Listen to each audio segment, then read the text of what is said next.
Hello, welcome to LitFest. We're going to be waiting a few minutes just to make sure all of the attendees make it into the room. Welcome to Lambda LitFest.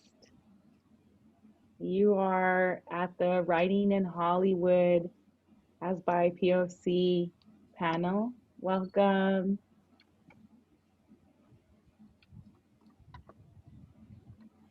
I see y'all populating in.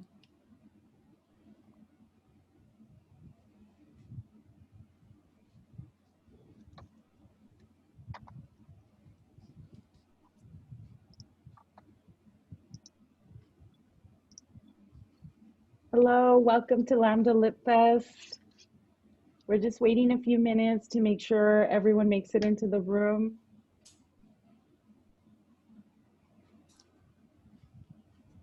You are joining the panel on Writing in Hollywood as by POC.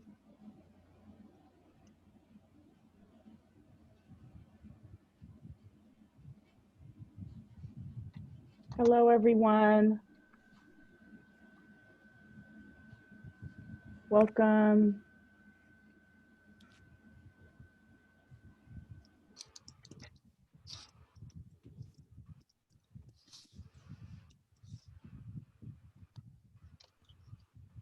Audience members, feel free to say hello in the chat. I'm just waiting a few minutes, making sure people have a chance to come in. Welcome to Lambda LitFest 2020, Writing in Hollywood, as BIPOC.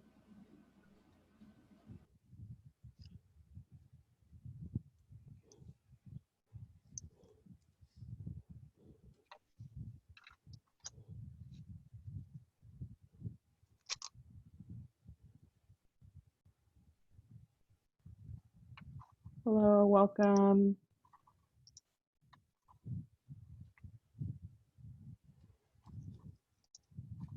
Thank you for joining us.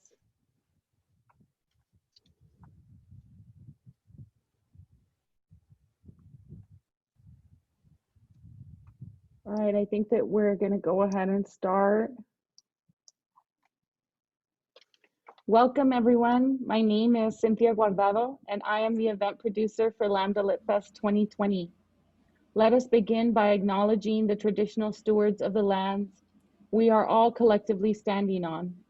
We show gratitude to the Tongva people, past and present, for caring for this place that was stolen from them and that we now call Los Angeles, and vow to help the Tongva gain federal recognition and autonomy. Please take a moment to acknowledge the ancestral people and land you are currently on by sharing their names in the chat.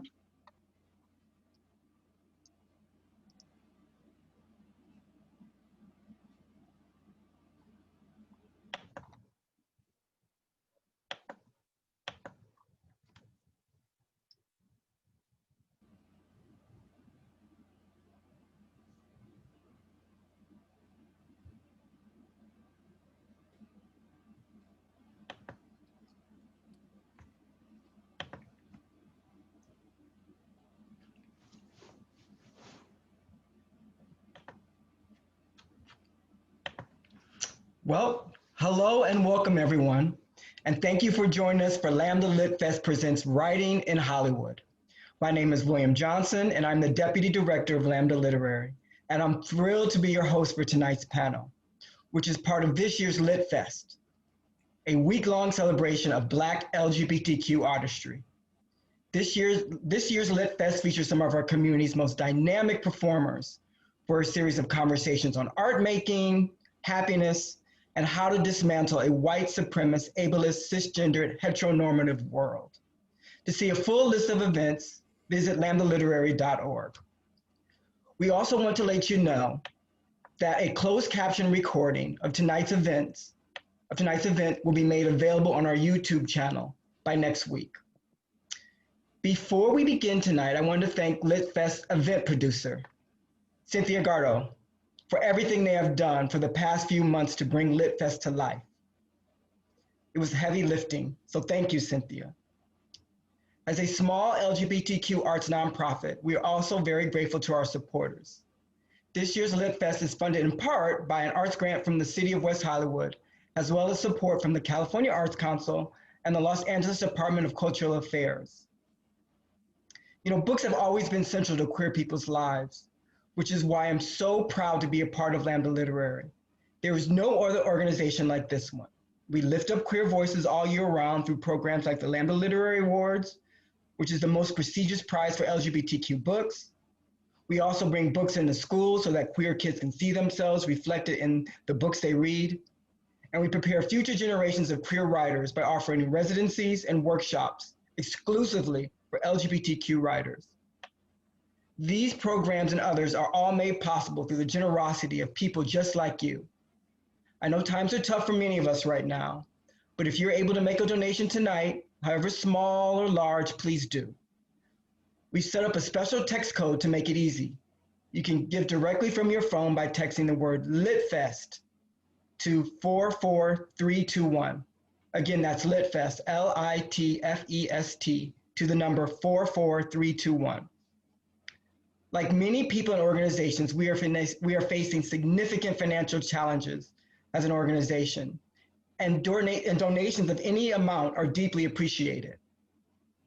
Also, I want to remind folks to join the conversation in the chat and to let you know there will be an audience Q&A session at the end of the general discussion. So drop your questions in the Q&A box. And with that, I would like to invite Darnell Moore, our moderator, to begin the conversation. Darnell is the author of the 2019 Lambda Literary winning memoir, No Ashes in the Fire, which was also listed as a 2018 New York Notable Book and a Barnes & Noble Discovery Great New Writers Pick. He is also the Director of Inclusion Strategy for Content and Marketing at Netflix, and he's also on the Lambda board. So thank you, and I'll now turn it over to Darnell. Thank you so much, William. And good day to everybody that's joining us. I'm really, really honored to be in conversation with our panelists and to talk about writing in Hollywood as Black and BIPOC LGBTQIA folks. So a little bit about the discussion. Tonight, our panelists will talk about what happens behind the scenes in a time when diversity is a slogan, but not necessarily an integral part of how the industry functions. It's a conversation where Black and POC industry professionals will discuss reimagining the future of Hollywood and how they are manifesting their dreams as BIPOC LGBTQIA plus writers. And I have the honor of moderating the panel that includes Steve Harper, whose pronouns are he, him, who currently serves as supervising producer on the CW drama Stargirl, and who has written for God Friended Me on CBS, ABC's American Crime, the USA Network's Covert Affairs, and created the Emmy-nominated web series Send Me. Welcome, Stephen. Thank you. Also, we have Kase Peña.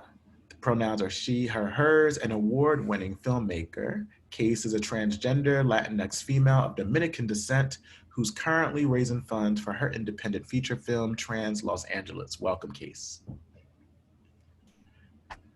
And we have Taneka Stotts, pronouns are they, them, is an Emmy-nominated television writer who has worked on the animated series My Little Pony, Pony Life, we love, Steven Universe Future, and Craig of the Creek Cartoon Network. Look, we have lots to talk about, so I want to reserve time for the conversation. We ask that you all are engaged with us, and if you have aha moments or insights or things, questions that may come up, pop them in the Q&A or the chat, and we will try to get to some of those at the end. But let's jump in, y'all. It's so good to see you all. It's so good to know that you're doing this amazing work in the industry. And I'd love for us to begin by sharing the story of your beginnings. In Hollywood, in the world of film, in the world of TV, so many creatives dream about working in front and behind the camera. They have desires to be in writers' rooms or on the sets of productions, but for many, those realities feel so far away. So talk us through briefly your story. How'd you get to where you are? What were some of the hurdles you endured? But you made it through nonetheless. And let's start with Taneka. All right, everybody, I'm the baby. I'm going to start that out. My journey began in Hollywood 2 years ago. I was 35 years old at the time, so now I'm 38. I actually never dreamed of being here. I didn't even know it was possible. I was actually summoned here by Rebecca Sugar to work on Steven Universe Future. My world and my future were literally changed by that show. My background comes from comics and also comes from slam poetry. So this was something where I never even knew what a staff writer was. And suddenly here I was joining something called the Animation Guild, learning about the WGA, going into meetings and learning what an apprentice was and getting my start. From there, I even was so backwards, I thought I would have to be a PA after Stephen rapped.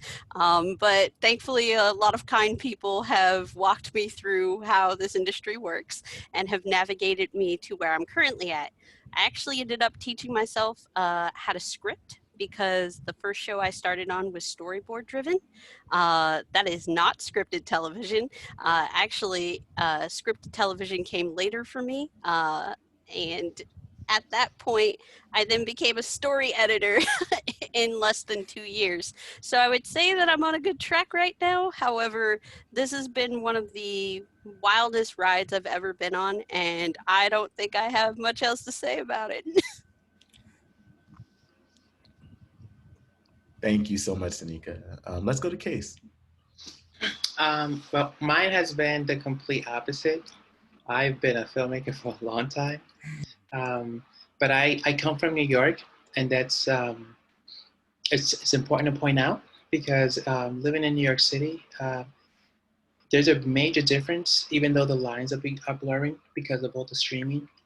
But living in New York City, most people there are concerned with making an independent film in the manner that I'm doing Trans Los Angeles.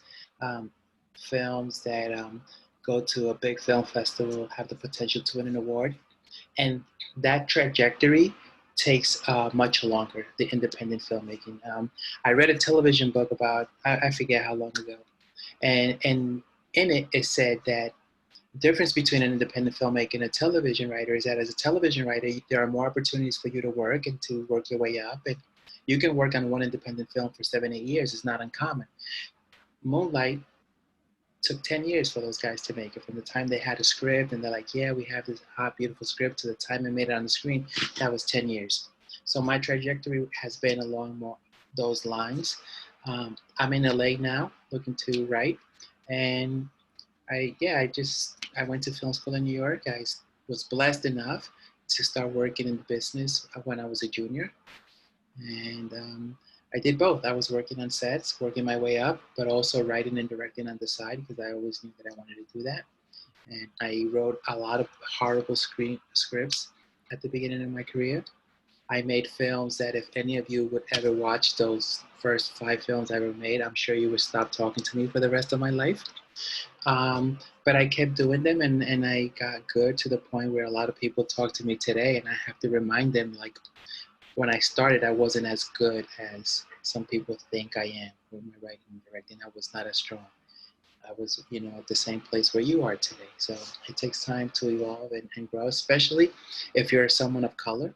If you're marginalized, it takes much longer than if you're not a person of color or marginalized. For some reason, it takes longer. I don't know. Thank you so much for the vulnerability and the honesty. And maybe, one of the reasons why it takes so much longer is because, you're writing and creating art, even as you're living and pushing against structural inequity that keeps you doesn't always provide you access to places where there are folk who can nurture you and teach you. The pipelines are not always wide enough, expansive enough so that we can make it through. So there are real structural reasons, not just that, folk of color show up lacking or with deficits. No, it's the structures are set up where it doesn't always allow us access to what we need to perfect our craft. And I really appreciate you bringing it up. Steve, hi. Hi. Yeah. I mean, I really relate to the structural piece. And, the one thing I want to focus on for me and my journey is is a real sense of support from other people and financial support. So that was a really huge thing for me. So I started in the industry as an actor long ago. And my partner at the time, I was doing a lot of regional theater and going out of town a whole bunch. And my partner didn't really want me to be traveling so much. And I thought, okay, I'll start writing and I'll be able to live at home and be home at night, all that stuff. And that led me to writing plays that were read at theaters where I worked as an actor. Eventually, I applied for and thankfully got into graduate school. I went to the Juilliard program for playwriting. And again, that was a fellowship program. So there were people out there who I don't even know who donated money to allow me and other people to go there. It's a huge piece of my story. And through that, I got an agent and a manager. And one of the first things my agent said to me was, "Are you interested in television?" And then for 5 years or so, I would come out to LA every year for like a week and I would take meetings. I'd take like 15 meetings in a week and I'd meet all these people and I never got anywhere. Like it never resulted in a job or and then, another significant part of my story was that in 2009, my partner passed away, which was, obviously a horrible experience. But he left me some money. And so even from like beyond the grave, like that money allowed me to move and allowed me to live in Los Angeles and allowed me to come here and because part of my whole thing was, oh, I'm too old or I can't afford to do it. And suddenly I had this gift. I was able to do it and come here and, and then the first year that I was here, even though I met all those people, almost nothing happened. It was a really challenging year of like no meetings after 15 meetings a week. And my manager said to me at one point, "I think you ought to apply to some of these diversity programs, which is a huge piece out here." And at first I was like, I don't want to do that. What are these internships? Like, I'm not really interested. I didn't move here for an internship. And then I got over myself because I was like, I'm just sitting around complaining about how I'm not getting, And I applied to programs and I got into the CBS Writers Mentoring Program. And that really changed everything because I learned about the industry, about how to take meetings, about what meetings and executives expect. And I think within a couple of months after that program, I got my first TV writing job on Covert Affairs. And then it's been an experience of working and living in the industry ever since. Thank you so much. And for our audience, just to give you a sense of how the conversation will go, and I should have said this before we started, but I'm going to ask 1 or 2 more questions possibly, but we are going to break. We're going to have a short intermission of 5 minutes, and then we're going to return to more discussion, and then we'll open up for a Q&A. I want to start, Kase, with you. Hollywood has been overwhelmingly white and male and cis and hetero-dominated for so very long. We know that the stories we have had access to via episodic series and film have been a result of the lack of presence of people of color, especially queer, trans, and non-binary folks. And while there's a lot of work to do to bring about material equity, and I like to say material equity, because we're not just talking about the sort of cosmetic equity that folk like to tout. It is a lot of work to do to bring about material equity within Hollywood. The presence of people like us in Hollywood and the film and entertainment industry is indicative of the many who fought to make it possible for us to be here.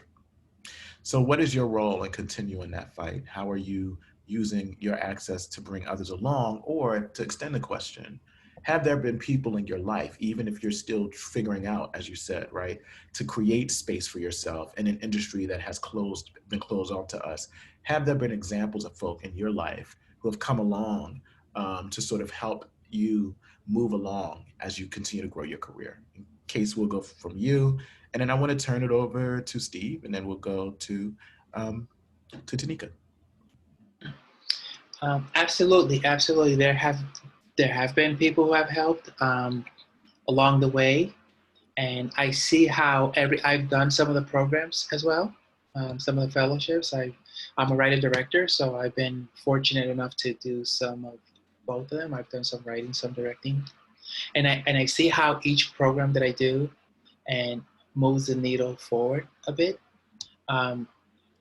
In my situation, and I'm still not there where I should be. I say where I should be because for those who are familiar with my work, a lot of people are scratching their heads. And it's because of the things you mentioned, it's the lack of, there's a lot of closed doors out there. But yes, help is paramount. I said in another panel, I've seen how someone with the name, let's say, I'm going to go back a few years, like a music video director like Hype Williams. Early in my career, I worked for him, and I saw how him putting his muscle behind an up-and-coming director, how that opened up doors for that director just because Hype Williams was going around saying, this is my protege. And how suddenly people look at that person like, whoa, okay, so you're going to be directing soon. And they give that young up-and-coming director that respect. I honestly wish more people, we have the personnel who can help. And I wish our people, we can't just put it always on them. I wish our people were a little more intentional about providing that pipeline and opening that door in the way that, say, for example, Ava DuVernay has so intentionally opened doors for many women of color across the board, whether they're Black, Latinas, Indigenous. I mean, Ava is hiring people. She's hired a few of my friends who have never, their first episode of television was because Ava hired them, and now they're on to like their 7, 8 episodes. So yeah, we need more of that. It's important that people are very intentional about moving us forward. Yeah, I think mentorship is everything. And I really feel like I've gotten a great deal from the mentors that I've worked with. I was so fortunate to be on American Crime and worked with John Ridley. And, he has been, we're still in touch. We've worked on some projects, and just to have somebody to call or reach out to and say, how do I do this? Like, what's the logic here? There's also a really interesting sort of secret group of Black male TV writers in Hollywood, and we gather and we talk about stuff and we complain to each other and point each other toward jobs and make suggestions. I've certainly called those men over the years and said, I don't know how to deal with this thing my manager is saying, or this particular project is coming up, or how do I deal with X or Y? So I think that's a huge piece for, for people like us to be shining the light in the sort of crazy darkness of the entertainment industry and saying, here's what to do. And, I have been working when I'm not writing as a coach, creativity coach, and I work with writers all the time. And I try to sort of pass on as much wisdom as I can, because I really feel like it took me, the time it took, partly because I didn't really know what it was to navigate this industry. So, for me to be able to pass on stuff is really what I think that I'm here to do. So I think that's important.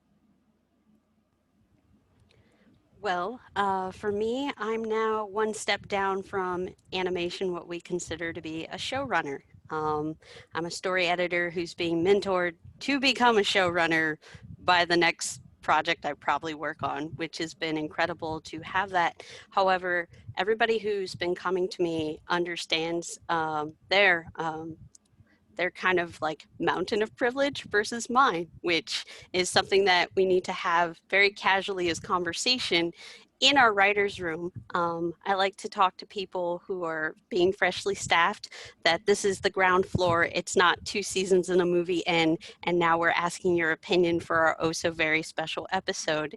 It's very clear that for a very long time, especially in animation, it was highly dominated by white males, and it was very uncomfortable for a lot of POC and BIPOC folks who were coming into the industry. It did not feel comfortable, and now they want to have a lot of conversations to make you feel comfortable, but only oh so comfortable so that they can kind of get their check mark for bingo diversity and they can then move on. We're becoming the voices that tell them that that's not enough, and by instituting new parts into the guild, which is the Animation Guild, we now have the POC committee, which actually fields for language and creating diversity, but also mentorship for further people. Not only have I now had the opportunity of hiring folks, I hire people not from a Rolodex that comes from my producer. I hire from people that I know already have the chops, may it be in prose or may it be in comics. I look for outside worlds and not just the inside world that has already existed here. People here make what I call dumb money. It's very large, and that kind of blinds them sometimes to the world that lives outside of their perspectives. So they need to have that voice of clarity that reminds them that's not the same for everyone. I've been in rooms where people are like, wow, you worked in a mall. I have no idea what that's like. It's very interesting, the conversations that are happening. However, I also want to give a huge shout out. There's a group called Black and Animated. It is a very fine crew of folks that have come together and have pulled not just Black folks, but Latins and Indigenous folks and so many more, especially our Asian American representation and further, into a community where we can actually talk. We have a Discord, we have a group meeting. It's something that's really blown open the doors for a lot of people in the ways of constant submissions to like the Nickelodeon Writers Program or the NBC Universal Writers Program, but even giving people the understanding that these programs exist and this is a place where they can start, it just blows minds. There's also for storyboarders, you are writers too. There is the Drawing While Black hashtag started by Abel Hayford. It's very important to see not only just our writing, but we also know how to storyboard and we also know how to script. So being able to take both of those worlds and giving them their platform is really important right now. So that's where I'm feeling. Thank you for sharing. For the audience, we're going to, in about 10 minutes, we're going to take a 5-minute break. But I want to ask a question that I think it's sort of apropos to ask now. We are having this conversation in the middle of a pandemic, right? Like, you know, I've been calling it a storm within a storm within a storm. There's a global the COVID-19, but there's also a pandemic of white supremacists, cis heteropatriarchal capitalism that we've been sort of having to live through for how many, you know, for decades, for centuries. And another sort of surge of, not even surge, a revealing of anti-Black violence, et cetera, the deadening of trans folk. And here we are, having been impacted in various ways on this, for those of us who are represented here by this sort of storm within a storm. How have you all been, how have you been working through this moment? I know that the artist community had been hit very hard within sort of the COVID moment. What has it been like for you? What sort of supports have you received or not? And where has your sort of, how have you sort of centered yourself in community? And let's start with you, Steve, and then go to Kase, and then Taneka.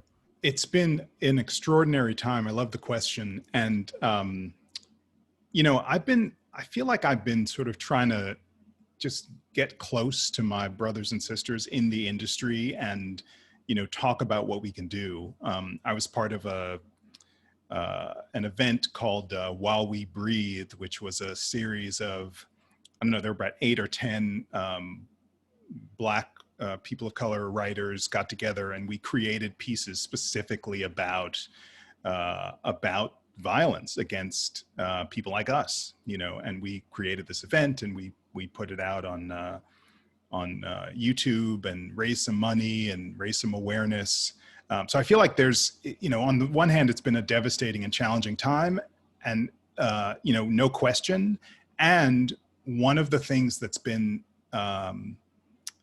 long overdue and in some ways useful is that it has the industry at least starting to ask some questions. There's a lot of work that needs to be done. And, you know, I have had in the last several months more inquiries to my manager about, more conversations with production companies, more people approaching me asking for material. And, and I also, with my current job and with several of the jobs I was interviewing with in this time, I've been able to I felt more empowered to be much bolder with the showrunners I talk to about, where are the Black people on your show? And we need more Black characters, and I don't see enough Black men, and where are the queer characters, and what, and those kinds of things I've been really empowered to step into that I didn't feel like, I didn't feel like that was such a good idea, maybe, 6, 8, 10, 12 months ago. And now that's the conversation. It's a conversation I'm still having on the show I'm working on. And I think that there are plans. People are making plans, at least talking about plans to make a change. A lot of work has to be done, but I'm in it, and I'm grateful for that. For me, this time has been a roller coaster, and not in a bad way. This is going on 7 months now, and why should it remain the same? When I first started, I was watching a lot of television, a lot of stuff all over the place, like everybody, Netflix, Hulu, and you got into those conversations online. We're like, did you watch this on Showtime? Did you watch this over there on HBO? And I did a lot of that, and honestly, I came to the point where I was watching so much television and feature films that I didn't want to watch anything anymore. And it's because too much of anything, has a negative impact at some point. Yes, I am a writer. Yes, I am a director. But yeah, it was just like imagine just watching 5-6 hours a day of like consuming after like 3-4 months. Like, I didn't want to watch anything. Like, people were like, oh, watch this show on da-da-da. I'm like, no, I don't want to watch a television show. So I found myself watching things that didn't require a lot of attention. Things that I could just like turn the TV on but walk around my house and do things and just hear it. I didn't have to, it didn't request my 100% attention. That was at the beginning. And then in the past 2 months, I've taken a turn, and I've been just working on my feature film. I've just been working on trying to get my feature film off the ground. And I'm impressed my own self at how much I've gotten done in a pandemic, how much help I've been able to get. And my team and I are on a good track for when this thing is over. Hopefully we're going to be shooting, if not the entire thing, at least a portion of it. Amazing, by the way. I'm very happy for you. I'm looking forward to it. I'm just going to express my joy because I love doing that lately. I find that in moments like this, it's good to remember to express joy. So for me, I hate every time I get into a writer's room and the first question is, so how are you doing today? Internally, I'm grimacing inside because I don't want to talk about it. I'm here in the writer's room to do a job on a show. I work with magical ponies, or I'm working with kids media in some extension. I actually haven't stopped working since the pandemic started due to the fact that animation didn't slow in the slightest. In fact, it picked up even more. Now I have too many companies asking me if I want messages or meetings or scrambling to my inbox to see if I have specs that they can read. But I'm not quite at that level to really be like, yes, I can facilitate all of these things to you. I've only been here for 2 years and I've been working the whole time, but they act like I should have like a packet, a dossier ready to just go to them, but that's not reality. I'm also very blunt in all of my show writers or show running meetings. I tell them straight up, if your project doesn't have Black people or queer people, I don't know why you called me, because you're barking up the wrong tree. Maybe that bluntness will get me locked off from specific white creators, but to be honest, I didn't want to work on their shows in the first place. I'm not there to be your token value piece that adds to your room that you suddenly decided, oh, hey, I need this kind of person so that I can get this show greenlit with Netflix or Apple. Guess what? You didn't think about me for the last 15 years you were a showrunner, so why does it make any difference now? And I'm really not here to either wipe your butt or hold your hand or explain racism in small 101 language to you. It's not really how I feel. So when I pick a project, I either vibe with the creator or I don't. And if I don't, I'm not working for you. I realize how privileged that can sound, especially to people who really want to break into this industry. So please know that I only come from a sense of compassion within my heart, of knowing the value of the words no, and to know that not every offer is the end all be all offer. So sometimes you have to know when to really shoot your shot and to know that it's not going to destroy you. It's only going to make you stronger. The conversations that are happening now are very rapidly moving. Do not get swallowed up by the illusion of glamour or the illusion of grandeur that might come with it. We always like to see things in writing first. And when the ink dries, that's when we can be settled with the deal. Well, looks like somebody done took us to proverbial church. Thank you all for the insight. We're going to take a break. We're going to come back in 5 minutes. So we'll see you all very soon. Don't go anywhere. Return 5 minutes, and then we'll keep the conversation going.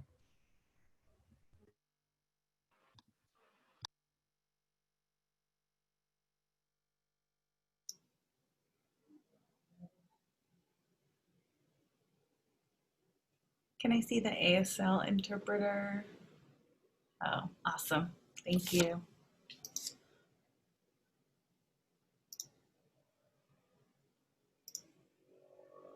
So we are going to show you our Lambda Literary 30th anniversary video. So please stay tuned.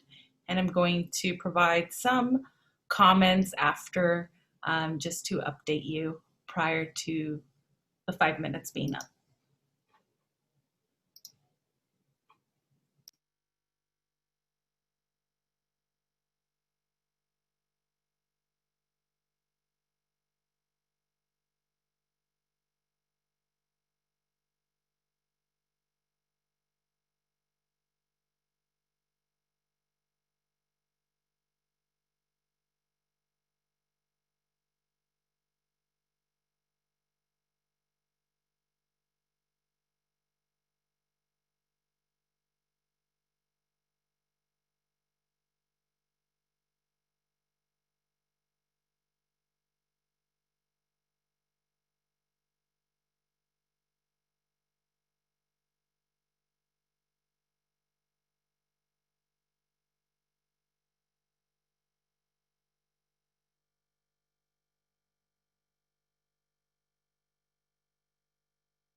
Published the first Lambda book report.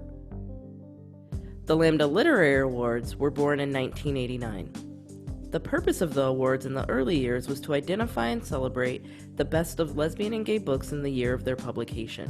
What literature has always taught us is that only in tracing our individuality can we become universal. Thank you. The awards gave national visibility to a literature that had established a firm, if nascent, beachhead through a network of dynamic, lesbian and gay publishers and bookstores springing up across America. Lambda Book Report, meanwhile, grew into a comprehensive review periodical, and together the review and the awards cemented the reality that a distinct, definable LGBTQ literature existed. The award ceremony has consistently drawn an audience representing every facet of publishing. The awards honor some 24 categories reflecting the wide spectrum of LGBTQ books. From the very first year, the Lammies have made the statement that lesbian, gay, bisexual, and transgender stories are part of the literature of the world.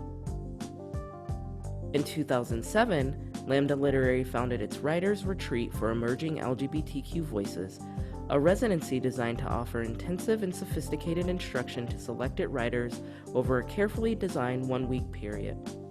The retreat is intended to fill a void in the development of LGBTQ writers, offering instructive feedback in a supportive environment.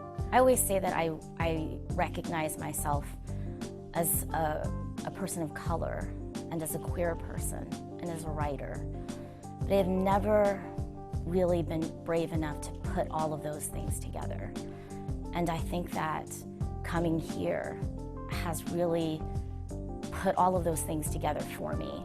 In 2012, Lambda launched the LGBTQ Writers in School program, where queer writers visit K-12 classes or queer youth organizations to discuss LGBTQ literature with young people. In 2017, the first Lambda LitFest took place in Los Angeles, featuring a week of readings, discussions, workshops, and other performances across the city. With the clarified mission, Lambda Literary fully intends to earn its acknowledged position as the world's premier LGBTQ literary organization. Anne Herbert once said, "We can cry for 1,000 years or have an accurate laugh." My goal has always been to write that sentence that causes that accurate laugh. Because brevity is the soul of wit, I thank you so much for this award. Thank you.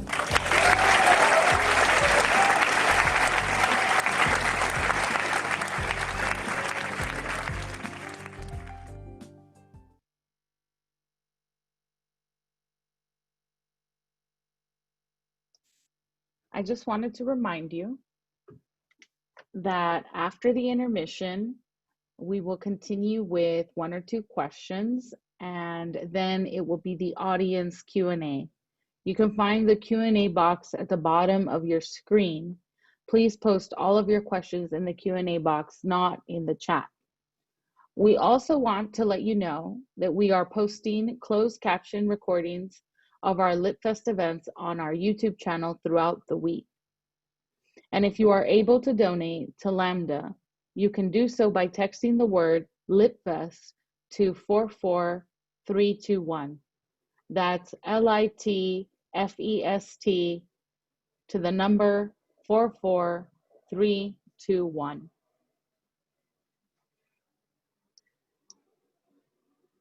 Our intermission will be over in just about 30 seconds.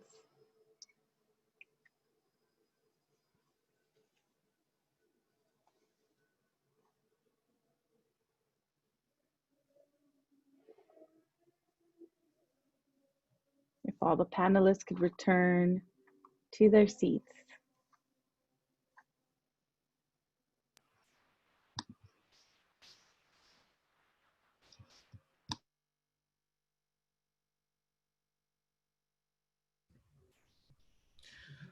Well, we're back.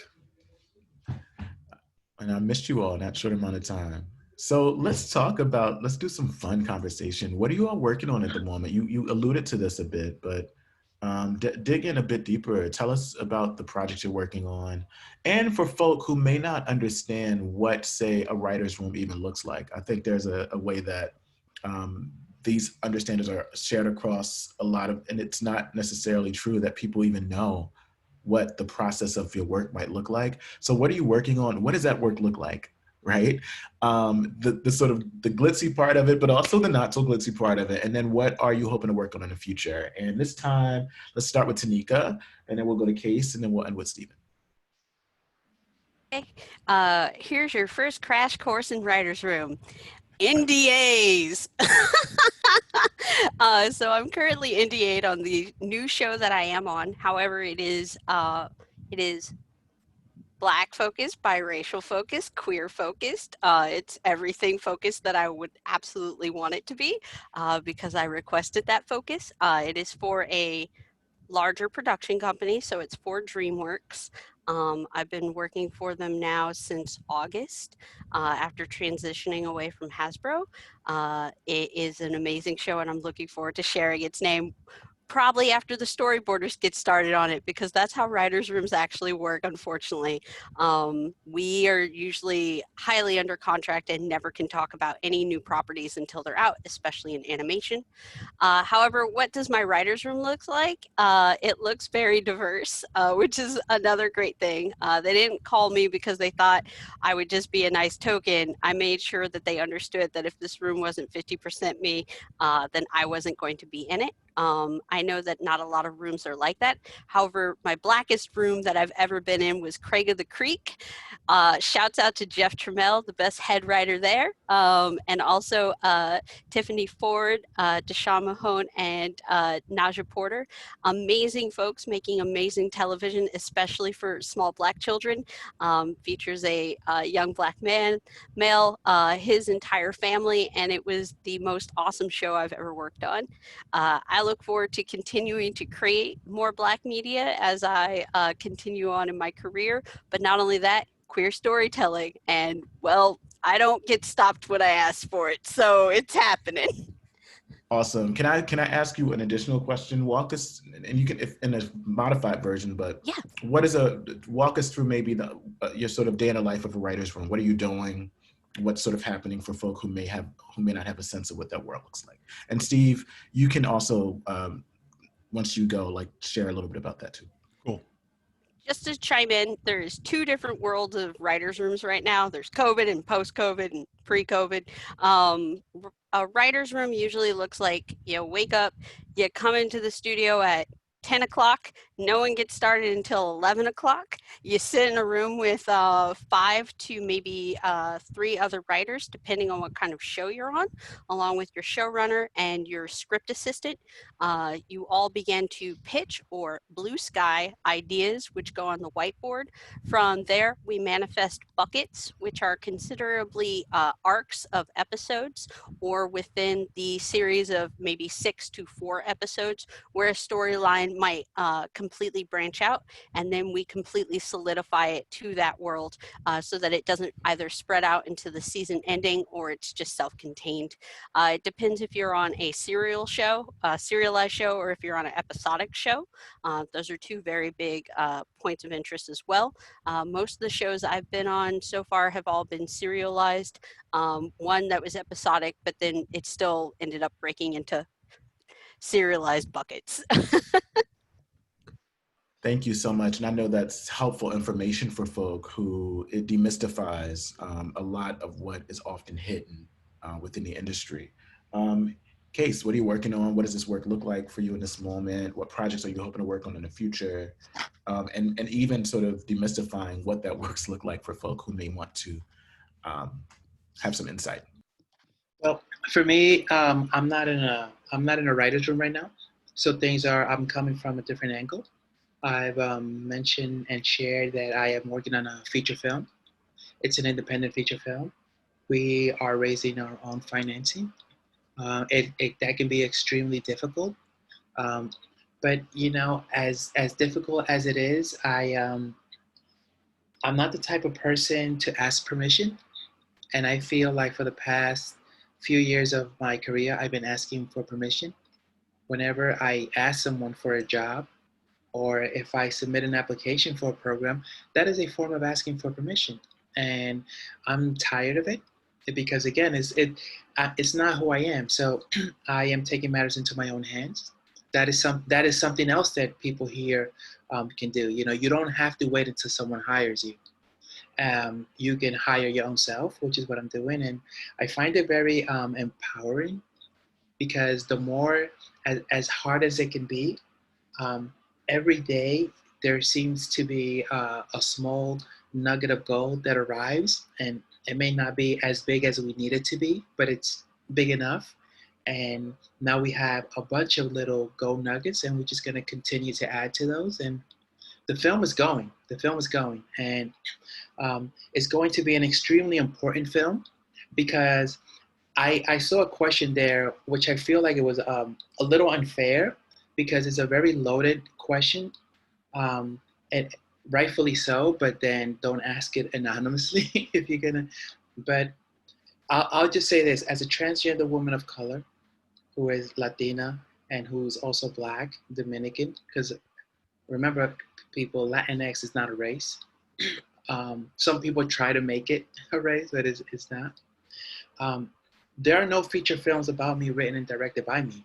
There are feature films about me written and directed by people who are not trans.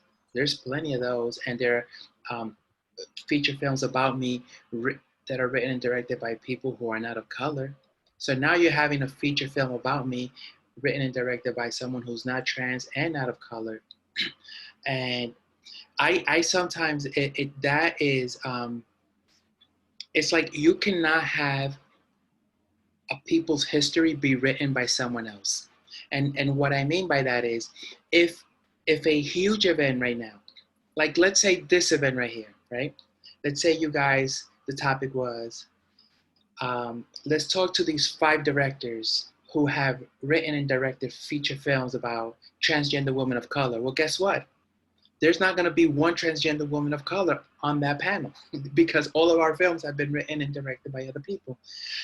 And the fact that they found support to make their films, and yet I'm here drowning in the middle of the sea and nobody throws me a lifeline. That's points to the problems that are in this industry. How can anyone tell me that my story, the one I live 24/7, is in the better hands of somebody who doesn't experience? The difference between the things that I write, when I write about a transgender woman of color and somebody who's not that writes about me, the difference is that my story has been lived.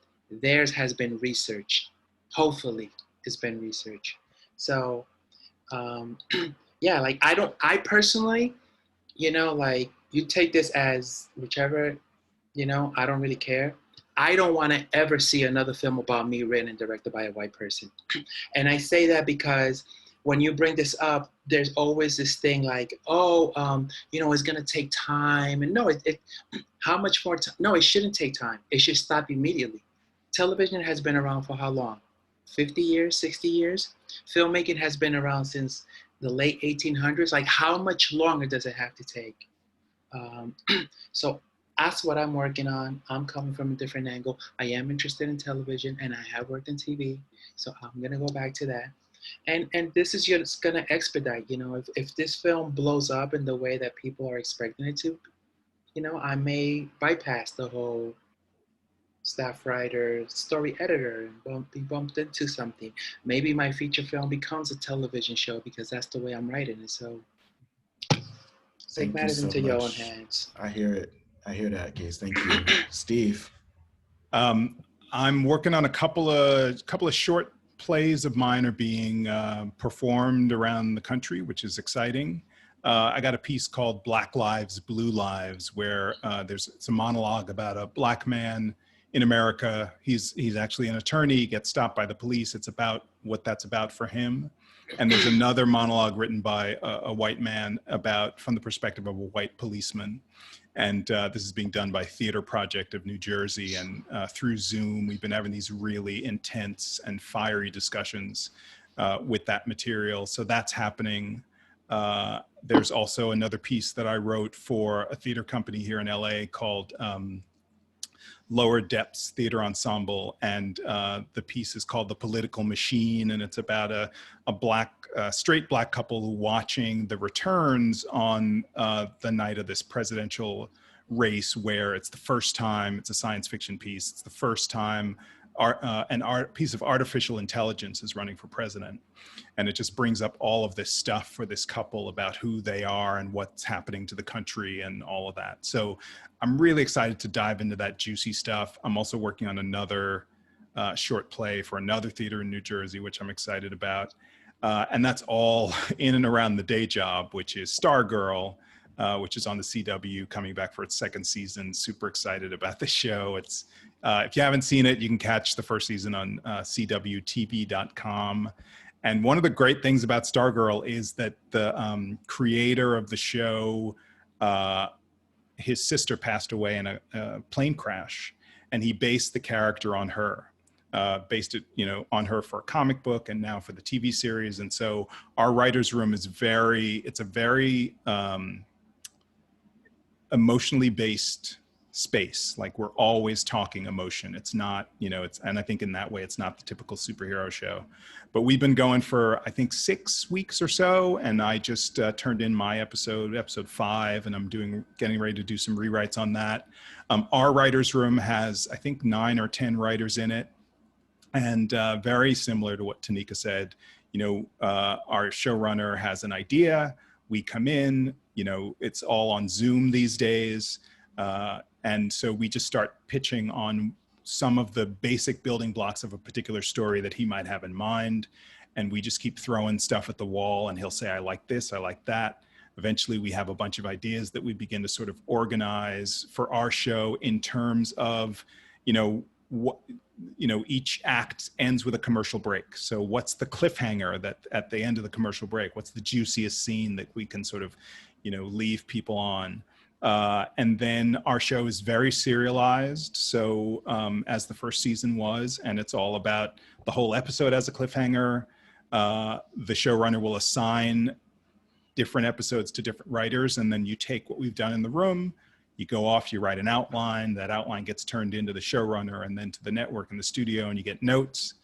And then you go from those notes to script. And then you do the same thing again. You turn it into the showrunner and the network in the studio, you get more notes, and then you do rewrites, and then finally you have a production draft. Our show starts shooting later this month, so toward the end of the month in Atlanta.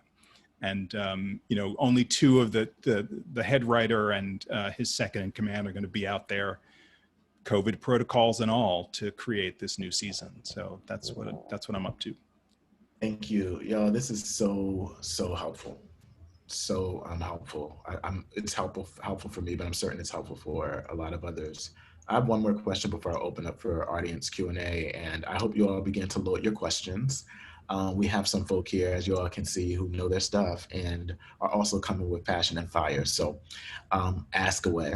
But I know folk that are on this call want to know how they can make good on their dreams. And I'm very thoughtful that I recognize that making one's dream is never without having to push against structural inequity. So it's about dreaming. It's also about the work we got to do to dismantle the barriers that keep people's dreams from becoming reality. But what words of advice would you give to folk on this Zoom whose desire it is to be in front or behind the camera, or maybe not even in the camera or near the camera, but in the world, creating? What words of advice would you give? And let's this time go with Kase first, and then Stephen, and then Taneka, and then we'll go to audience Q&A. I would say, I would give you the advice that I followed in my path. Do not ever expect a handout. Far too many people think that because, they look a certain way or because whatever reasons that they should be given something. Do not ever expect a handout. Work hard. You have to work hard. Take yourself seriously. Read a lot. Don't just read scripts. Read a lot, magazines, newspaper article, comic books, biographies. Watch a lot of stuff, watch a lot of TV, watch a lot of films.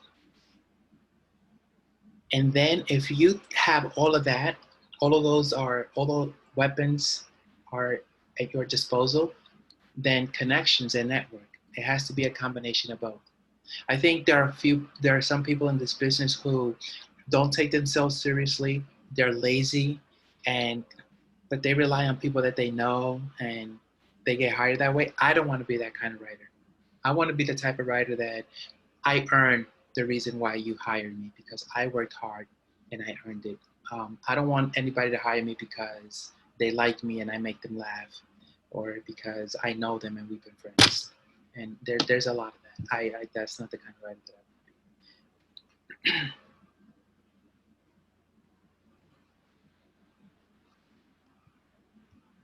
Stephen? Oh, sorry. I didn't realize I was second. No, it's all good. It's all good. Where's the advice?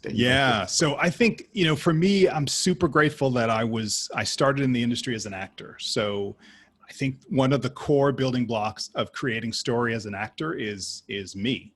And I feel like that notion of doing it, making it, creating it is super important.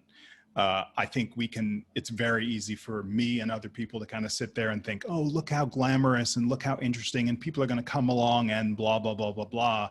I say make stuff, write a short play, write a short film, put yourself in it, put your friends in it, produce it, raise money, like do it. Because the thing that happens, I think, in the industry a lot, we've seen this over and over again, even with, they're creating TV series based on podcasts, based on Twitter feeds. It's all, the industry has such a lack of imagination and is so starved for content that they're going to the places where people are making stuff. So you become a person who makes stuff, like create your own thing, do it with integrity, be really clear, get contracts, pay people, just create your own way to keep yourself going in terms of making stuff. And I think the other thing is, I want to sort of put a voice in there for networking. I do believe this is an industry where on some level, especially in the television industry, it is social.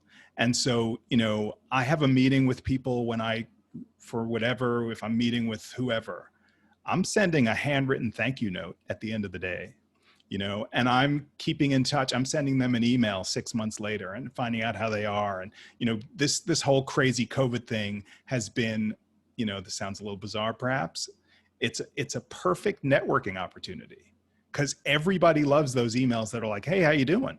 Like, what's going on, right? And those things, like, I think it's important to both show up with talent, but also to show up with, connection, openness, friendliness, being top of mind, like in the television industry, because we spend so much time together in these writers' rooms. It goes a long way to be able to say, not only am I talented, but I'm friendly and user friendly. And I think all of those things are really important. I think that's super important. Actually, I'm going to jump off that and say, if you bring souffle pancakes and boba, you get so many writers' room meetings. It's insane. Anyway, you gotta know which cookies and milk to bring. That's all. That's how I got to meet the amazing Jorge Gutierrez on his show Maya and the Three. It's how I've gotten to tour a lot of studios. I just go in my usual self. I bring cookies. I like to eat and snack while I'm in meetings. And so just be your lovely self. People are very, they're shook by your confidence. So let your confidence speak for you. It's really okay. I understand some people are still working on it. However, in this industry, I find that it's like kind of your guardian angel. Love what you create what you love. It's pretty simple. If you're bringing that kind of like energy into a room with you, even if you bomb that pitch that you were hoping to give, I'll tell you right now, you've made an impact. That's how I actually made an impact on the president of a company who then ended up hiring me for a completely different project. I came in and pitched my very queer, very never going to be put on the air version of the TV show IP property they wanted to redevelop from the 80s. And I did it in the fantastically flamboyant way that I wanted to. I crashed and burned in that meeting room, but the president was like, I like them, bring them back to me. And that's what landed me my next gig. So I tell people, like, it's hard, but just be you. Literally just be you. Try to just sweat off the demons as fast as you can, but like just be you. People are going to be impressed by that way much more than they would by you being anyone else. I also want to say that I got into this industry because of comics. I made some weird sci-fi post-apocalyptic comics. I've made Lambda literary award-winning comics beyond the queer science fiction and comic anthology. That literally started my career in comics. I thought I was going to die in Portland, Oregon. I lived there for 13 and a half years. I had a house there, and then it became way too racist to live there anymore. It had always been racist, but I had been too deluded to even notice that racism was like so deeply pervasive in that culture. Anyway, I'm here in LA now. I'm back home. I was born in Inglewood, so I'm not going to say the famous Tupac catchphrase, but anyway, be it prose, be it posting your work on Archive of Our Own. Like, I started on LiveJournal, I started in slam poetry. There are so many different facets of your life that these people could never immolate, no matter how much they look on Wikipedia. So don't worry about what you're doing. Just get it out there, make it exist, put it in front of their face, make yourself so indistinguishable from what they've seen as that common, very Wonder Bread TV that they have been saturated in for so long, and let them know that grilled cheese is way better. So that's how I feel about it. Also, comics are dope. This is my entire shelf of comics behind me. It just goes to show that no matter what medium you envision in, television is always just the reality around the corner too. Awesome, y'all are awesome. Let me start, I have questions coming in. There are about 4 or 5 I think we'll have time to get to. This first is, how did each of you get your first staff writing job, if for those that are writers? And then how does a baby writer like myself go about getting their first staff writer job? So feel free to jump in accordingly. Maybe Taneka and Steve, if you want to respond to that. I think go for it. There's just no one way of answering that question, because if you speak, if the person, I don't know their name, the person asking this question, if you were to speak to 10 different writers, you're bound to get 10 very different answers as to how they got their first job. So there is no formula. I know people, like Steve said, started as an actor and took meetings for 5 years, moved here. Like, I have a completely different trajectory. Taneka has a completely different route. A lot of times the route, you don't choose it. The route chooses you. And I've seen people get jobs. So it's so random sometimes, and sometimes it's intentional. There's no way. You have to be committed to your work. That's your responsibility, to get up every day and write at whatever time is best for you.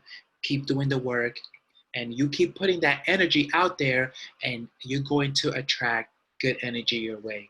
Networking always helps, obviously, right? It's a lot of this is who you know.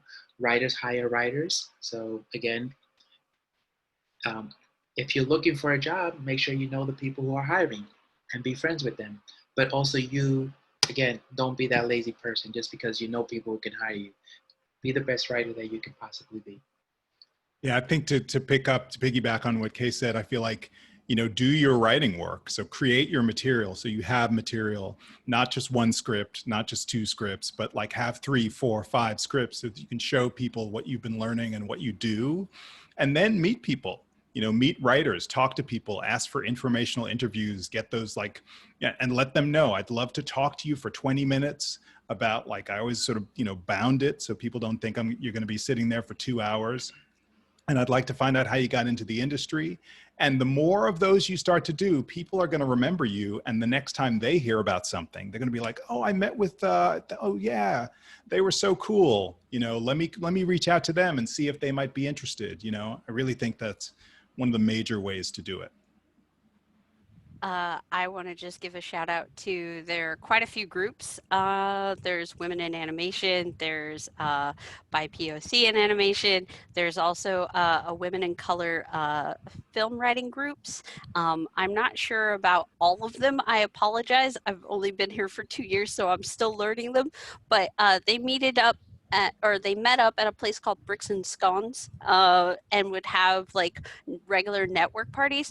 Those are things that are usually promoted on Twitter. Also, the ever terrible Facebook. I don't use it, but they are there. And if you search for them, they do still pop up. And without needing to log into the Hell site, you can therefore still attend them. I do highly recommend looking for meetups when they do happen again in the future. And make yourself known there. I know it might feel a little like a fish out of water on your first one, but I promise you a lot of people there are really, really forthcoming with welcoming you in and making you feel invited. And that's where you can start some general networking.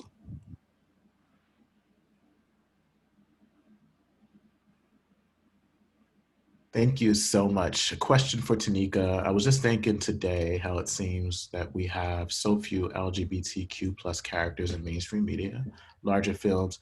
In your experience with animation, do you feel we're making progress with shows like Steven Universe, She-Ra, and even the ending of Legend of Korra? Do you think the progress is enough, and do you think the progress in animation will translate to larger film mainstream companies? Well, absolutely. They want their diversity brownie points these days. Who else wants their clap on the back from GLAAD? Everybody's doing what they can, but also at the same time, you're asking me this question. I'm 38 years old. I can tell you what television was like in 1982. It was nothing like this. So yes, we've completely evolved away from what it was, but also at the same time, are we doing stories justice when they all come from white cis voices that don't include people of color within their writings rooms, which is how a lot of these shows actually manifested and came to be. While I was added to Steven Universe actually had a diverse room before me, and a lot of that diversity ended up going to Craig of the Creek. So there are small examples that are not as popularized. Are these all major television studios that have created faucets for this? Yeah, Nickelodeon, Cartoon Network, DreamWorks. You've also got Kipu and the Age of Wonder Beast that's missing from here, and countless others. It depends on you as a viewer and what you're assessing and digesting. Have I seen representation that represents someone that looks like me completely or tells my story? No, but I have the opportunity to now put myself in that position and also hire people in their own positions to make those stories and to tell those stories. So I'm looking forward to seeing that continue on, and for voices to remember that we need to always be included from the start and not from the middle of a project. I think that's really important these days. And I think, will this translate to larger film mainstream companies? Let me just tell you right now, if you're not watching anime, you're very behind in the times as far as like where we've already gone with animation. Anime has already been telling queer stories well before us. My Brother's Husband by Gengoro Tagame, anything from Takeuchi from back in Sailor Moon days. They were telling queer identified stories well before we were like, oh, hey, look, we had two ladies hold hands. Wow. It got censored in the UK. So like, I feel like America is like way down on that level when you're talking about animation, because if you didn't go see Promare and see two dudes kiss on the screen for 1 minute and 38 seconds, I got something else to tell you. You should really check out your anime. Thank you so much. Here's a question for all of you. What advice do you have for queer, trans, people of color folks who are not able to make the choice to turn down work because they need the income? So this idea of, you know, having to sort of do your artistry, but also needing to survive. And I'm sure you all may have stories, but I'll open it up and for you to jump in as you like. I'm gonna jump in really quick. I just want to say hi. I've worked so many jobs. I've been the manager of a Starbucks, and the only reason why I became the manager is because the manager that they hired stole from the register within the 2 weeks that I was working there, tried to pin it on me with my number, and then I was hired as the manager as an apology for them thinking that I stole from the register. Anyway, I'm also a college dropout. Yes, that's the word here, college dropout. I did not finish film school. In fact, I didn't even get my BA in English. That's not to say that school is unimportant. It's very important for those who can afford it and those who have that access to it. It's one of the greatest facets for learning so much about this industry, especially in particular. But I have been fortunate enough to have enough mentorship and guidance to make that kind of like a suitable transition for me. But I've done everything from working at Kinko's at 6 o'clock in the morning to working at a Dairy Queen. So you gotta make your bread, you gotta do the paper, and you gotta make your day. So don't feel shame in what you're doing as your day job. I've been doing a day job for 35 plus years, so just don't feel that shame. It doesn't exist. You need to move away from that and realize that you're surviving. Yeah, I want to. Oh, go ahead, Kase. No, go ahead, Steve, please. I just want to say that I got my first TV writer job. I was over 40. I'm not going to specify any more than that because it's a, you know, but I was over 40.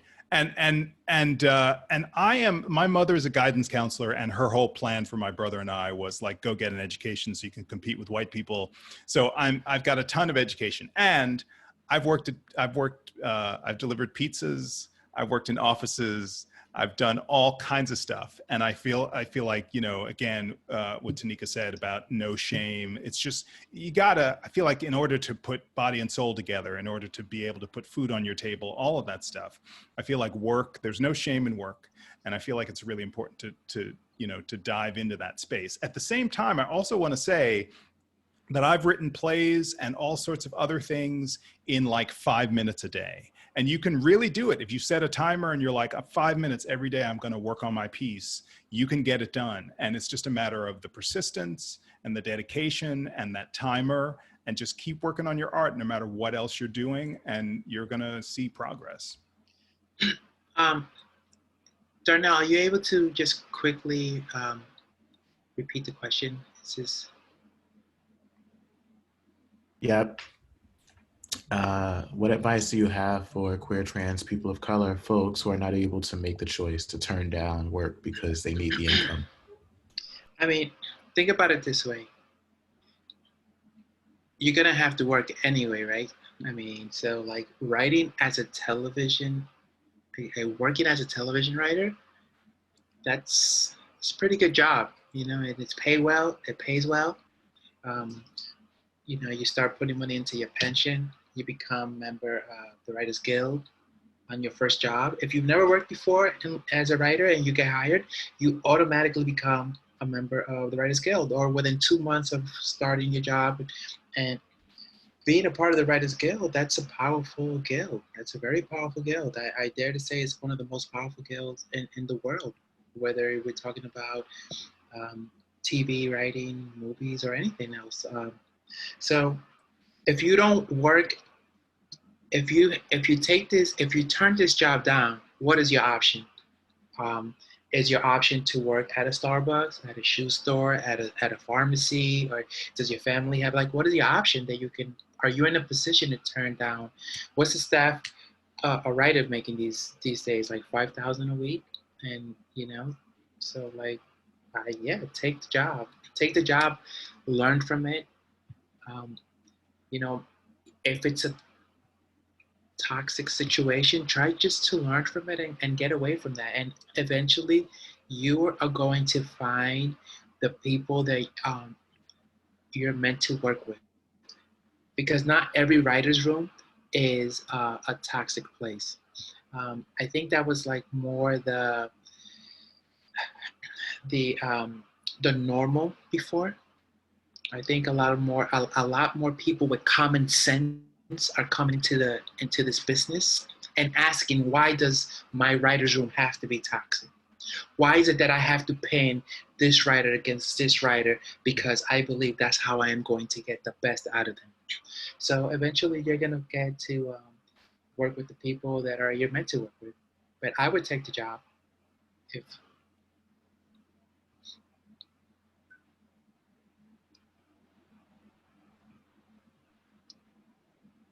I'm going between mute and finding mute. Y'all don't know. I'm just struggling over here. You're making it happen.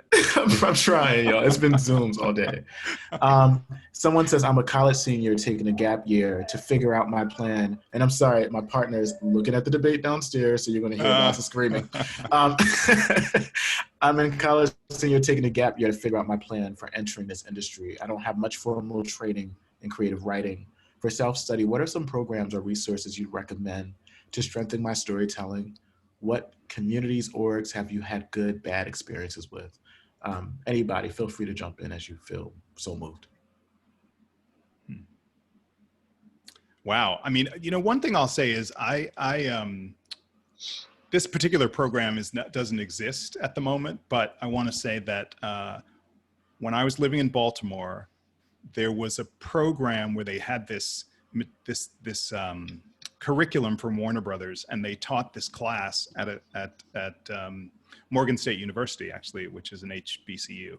And I took these 2 classes, I heard about it, and it was about television writing. So I would say, like, anywhere you can find a class that's about television writing, you know, I've taught at UCLA Extension, like anywhere, a community college,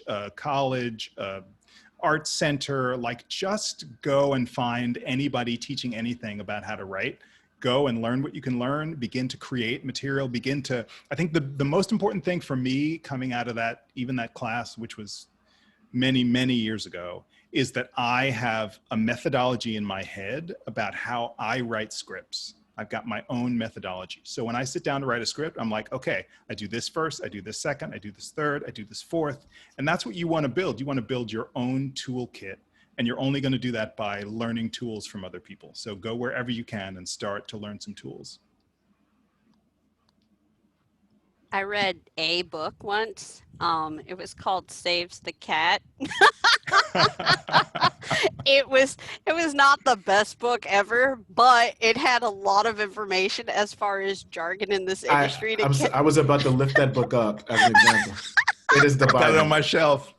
Okay, all right, so now I don't feel so bad. So, hey, this was me, a noob, just a year and a half ago. I was searching Amazon for screenwriting books, and that was one of the top recommended books. So I bought it, and I read it, and I read it in the span of a day. It's very short, but it has a lot of information packed into it, and it's really kind of outdated in a lot of antiquitous ways of the person who wrote it, but also it is a very great basis of start of understanding this industry and kind of what you're going to come up against, which is people who still think about things in terminologies that might lend themselves better to the 1960s. So it's okay to buy things and just read them and kind of take what knowledge you can from it and then throw it back into your own style, be it format, be it understanding, be it just general jargon knowledge, so that you can keep up with the conversations that are existing outside of you.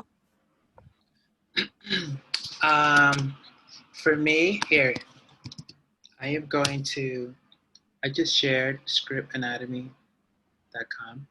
It's a reputable place. To go back to something that Steven said, the difference between now and maybe say 10 years ago is that you can be anywhere in the world and take a class online. You don't have to be in LA. There was a time when you had to be in LA. And I think if you want to be a television writer, you still have to come to LA.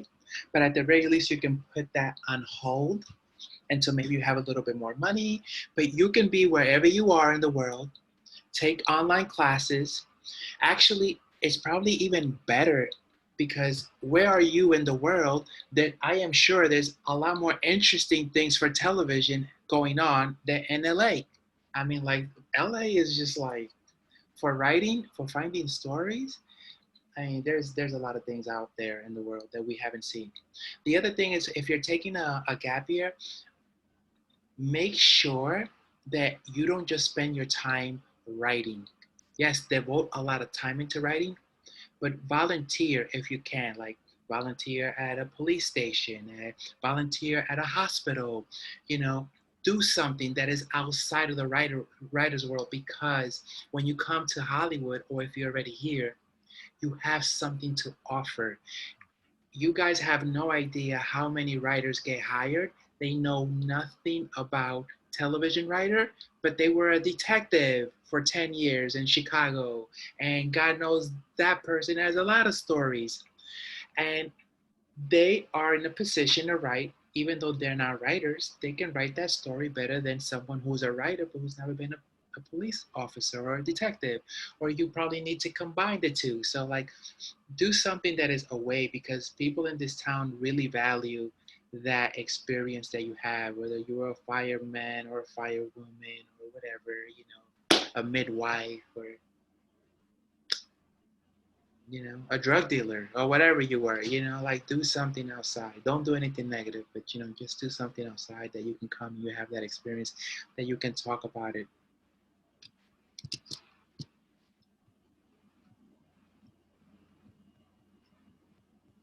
Awesome. We have our final question, and because of time, we have about 3 minutes, but this is an important question.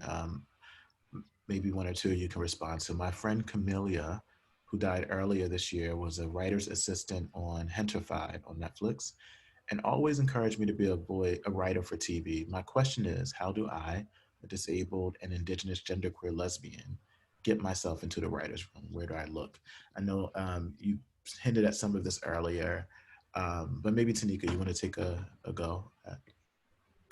I just want to say really quickly, one, I'm sorry about hearing of the passing of your friend. Two, I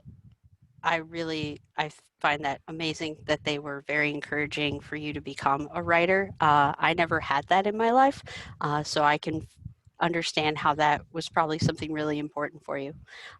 Next, I just want to say that if you are in LA or not in LA right now, everybody's hiring remotely. So it doesn't matter if you're stuck at home on your computer. Even before I came into the industry fully, I was working with writers in Ireland and writers in Mississippi.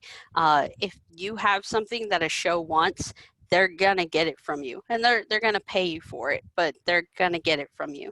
So maybe go ahead and start looking into what your experience in writing, what's your level in writing. Do you have spec scripts available and ready? Are you looking for an active room in live action, or are you looking for an active room in documentary? Start segmenting out what it is you're looking to pursue, and then aggressively start pursuing that avenue. Look on people's Twitters and see if they're directors or screenwriters or showrunners, and if they're hiring, and actually start making friends. This industry is kind of built on friendship, so don't go at it in the sense of I just need a job. Go at it in the sense of I'm building up my arsenal, and you are now a part of my arsenal. Even if they don't hire you, they can still always recommend you to someone else.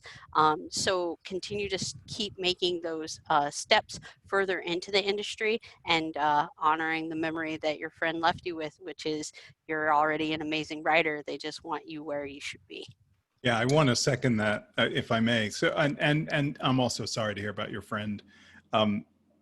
I feel like everybody knows somebody, right? Somebody who, you know, maybe it's like through a university or but it also might be through your grade school or through your church or through your community center, or, you know, there are people that you just have to find them, you know, and the truth is that there are people who are in the industry, who are doing things in the industry, who you can trace back to whatever your Girl Scout troop or your Boy Scout troop, or find those people, even if it's like your cousin's friend's sister's brother is, you know, works for blah, blah, blah. Those are the people to find and get those informational interviews with and say, can I talk to you for 20 minutes about how you got out there? And, you know, begin to build that network, and also keep a list of all those people, you know, reach out to them once a year, all of that, send them a holiday card, just begin to make yourself known, and things begin to happen from that.